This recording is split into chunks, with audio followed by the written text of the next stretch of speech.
I don't think people fully understand the geopolitical ramifications of what's going on in Burma, right? I understand maybe why people are like, okay, so some wars going on in Angola, like what does that have to do with us? Or like DRC, it's like, okay, maybe we want some, some rare earth minerals deals in DRC. Like, okay, I can kind of see that, but like this is major. This is the Russians and the Chinese are making their next moves. What happened a couple years ago? So the Burma army set up like basically a fake governmental system. It's not really a democracy, and so, but they sort of set one up. They went through the motions to sort of say like, oh, we're trying to make steps toward democracy. They're about to do the same thing again here in a few months, by the way. And so what happened was they set that up, and then I think it was I believe it was 2021. So many wars kicked off around 2021, 2022. I believe it was 2021. The Burma military basically did away with their sort of their fake democracy. And so that's why everybody, if you look online, it's like, well, there was a coup in 2021. There was this big coup. It's like, it really wasn't a coup because they were the democracy was sort of fake anyway. But anyway, they got rid of all pretenses of that. And the military came in and was like, nope, we're not even going to have these discussions anymore. We're not going to play this game anymore. We're done. And so that was a huge mistake.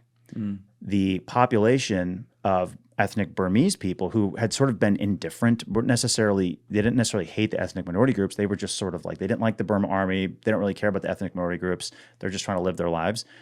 When that happened, the people saw any chance of democracy go away. And so then the entire country rose up against the Burma army. And that's been this new phase of the war for the last few years where the Burma army's been losing a lot of ground and have been getting their butts kicked because now everybody on all sides is, and including the cities where they used to be totally peaceful and fine, where they were safe, the Burma army was safe.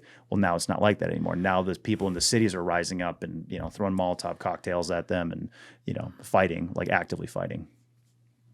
Why do you think... Because actually, before I ask this question, can we Google this? Death toll in Myanmar 2024. Let's see last year. Yeah. What it was. Okay? And let's be callous and just put math on it for a second.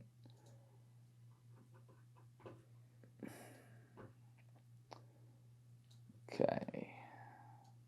Civil War report conflict that killed over 52,000 people since January 2021, a figure higher than any armed conflict globally during this time. Okay.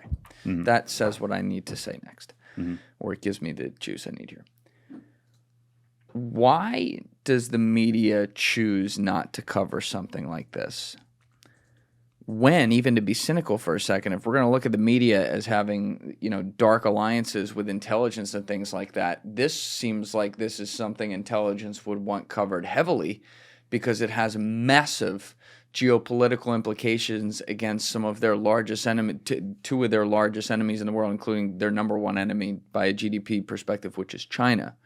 To be able to get access to a country like this, why is this not being pounded through? Not that I agree with that system that they have in place, by the way, but seeing as that is the system where, Intel feeds the media all this shit, why are they not pounding this into the front pages? Because, it's unfortunately like, the quote, if it bleeds, it leads. Like, it's horrible, but yeah, this has all the makings of that kind of story, and yet no one fucking talks about it. So two angles on that. One is, again, I don't think there's any malice here. I think there are so many things going on. Everyone's focused on Israel. They're focused on Ukraine. They're focused on, whatever the administration's doing.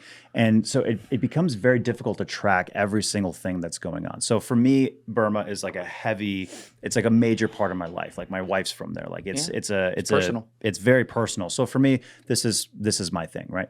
But you could also ask the question, why aren't we talking about there's like 7 or 8 like major wars going on in Africa right now, right? And no one's talking about it. The media's not talking about it. So part of it is because this is my honest opinion, as I think that there's too many things going on, and so they just sort of focus on the main stuff that people care about. But this is the second part about it of the answer is I don't think people fully understand the geopolitical ramifications of what's going on in Burma, right? I understand maybe why people are like, okay, so some wars going on in Angola, like what does that have to do with us? Or like DRC, it's like, okay, maybe we want some, some rare earth minerals deals in DRC. Like, okay, I can kind of see that, but like this is major. This is the Russians and the Chinese are making their next moves, making their plans for making their 5 and 10 year plans right now. I just think they don't know about it. And so this is one like, well, okay, let me rephrase. People know about it, but they don't pay attention to it because they don't understand the geopolitical aspect of it. And this is something I'm trying to change. This is why I come on and talk about this stuff. And I will also be making some intentional pushes toward media to try to explain some of the stuff and try to get them to start talking about it. That's one of the reasons why I'm in town as well, is to try to get this story into their sort of lexicon where they understand it. I was just talking with a journalist last night, and I was explaining a bunch of this, and he was like, I have never heard about this. He's like, how come I've never heard about this? And I was like, well, that's why I'm talking to you. Like, we need to, and he was like, I never heard about the geopolitical aspect of this. Like, I had no idea Russia and China were so interested in this little country. And we look at it on the map, you're like, oh yeah, this makes sense. And so I'm like, yeah, well, this is why I'm trying to get you this information. So I think a year from now, it could be different. I think a year from now, people might know where Burma's at on the map, maybe. And I'm trying to make that push so people understand, because it's not even just an issue of, because like, oh, I care about the situation. That's not even it. It's like, I care about my country. I love the United States, and I want us to be successful in countering these evil empires that are expanding and backing, and they're doing these terrible atrocities that I see firsthand. Yes. And I know the people. And they're my friends, and I watch them get killed, and I watch them lose their legs, and I see their villages get bombed, and I go to their houses, and I meet their family. Like this is very personal to me, and because I see it. But I'm trying to, and I care. But it's like, this is about helping the United States. This is also about helping to prevent the next war, sure. And making it less likely. The weaker that they are, the less likely Russia and China are to do something squirrely. And so I think a big piece of that puzzle is Burma. And so I'm trying to educate people on that. Yeah. Yeah. And where I can help with that, we're going to do that. That's why I like having you in as well, because you're out there doing things. I like having people back who are constantly coming across new stuff that they can bring to this table, which is just like a bullshit podcast studio, but you can say, like, I'm doing this thing at this crazy place in the world and you guys don't know about it. So let's get a full conversation so that you can understand. It's like the coolest part about what I do. Yeah. But when you first got there, and you've been told what's going on the ground. It's one thing to be told. It's another thing to go see it. What was the first moment that you had personally where it became far more than a number on a page, and it was up close and personal, and you're like, whoa, this is worse than I thought? Mm-hmm. The first time, okay, I'll tell you about the first time like I actually came across like the Burma army, like in a combat situation. So I'd been working this was like 2018. I had been working in the jungle by myself, literally just me, solo operator, for 5 or 6 months with the local defense guys, going from territory to territory, just advising. And at one point, they decided to go do an operation. Now, keep in mind, this is during the ceasefire, this air quotes ceasefire that's going on. And so I didn't think I was going to see anything. I didn't think anything was going to happen. I was like, there's a ceasefire going on. Well, so anyway, they wanted us to go do this reconnaissance mission in an area where they said there was fighting happening. And I said, well, what do you mean there's fighting happening? They're like, well, there's fighting going on here. So I was like, all right, well, let's go take a look. So we hike up to this area. We walk for several days through the jungle to get up to this remote area. We get up on top of this mountain, and I was actually sitting behind a sniper rifle, and very, very far. And I get in the scope, and I look, and I see this entire Burma army camp and this long road of just hundreds of Burma army guys, like ants crawling all over this hill. And they're in the process of building a road deeper into the Karen territory, deeper into the tribal territory. So what was going on was, even though there's an air quotes ceasefire, the Burma army was using the opportunity to build infrastructure in a place where we don't want you to have infrastructure. Basically, they were using it to build a road. And so they were building a road. And so the local guerrilla guys were fighting the Burma army, and they were trying to stop them. They're setting up claymores. They're trying to set up ambushes, but they don't really, know what to do. And they're doing their best to stop these guys.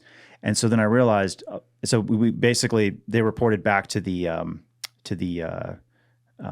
the general, and he was like, "Yeah, I told you." He's like, "They're like this," because he was mad at the politicians. The leader of this rebel group was like mad at the politicians because he's like, "They say there's a ceasefire, but I know there's not a ceasefire. I'm glad you see it, right?"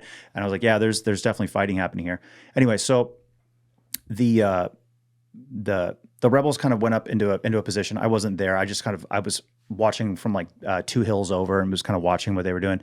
One of the rebels snuck in and he fired one shot. And I believe he probably killed a Burma army guy who was trying to build this road.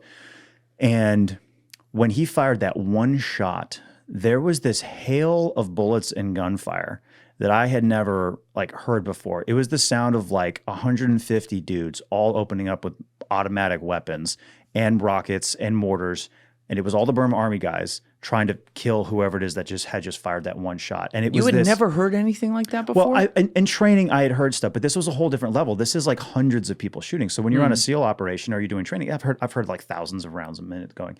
But this was like a sustained battle or a sustained volley of fire from like 150 guys. Like in the SEALs, you're dealing with, maybe 30, 40, 50 guys max shooting. But like this was an actual combat scenario where there's 100, like I said, like 100, maybe, 150 guys all firing at the same time, rockets, everything. So I've heard this sound, but there was this juxtaposition that I realized: one bullet and then thousands of bullets.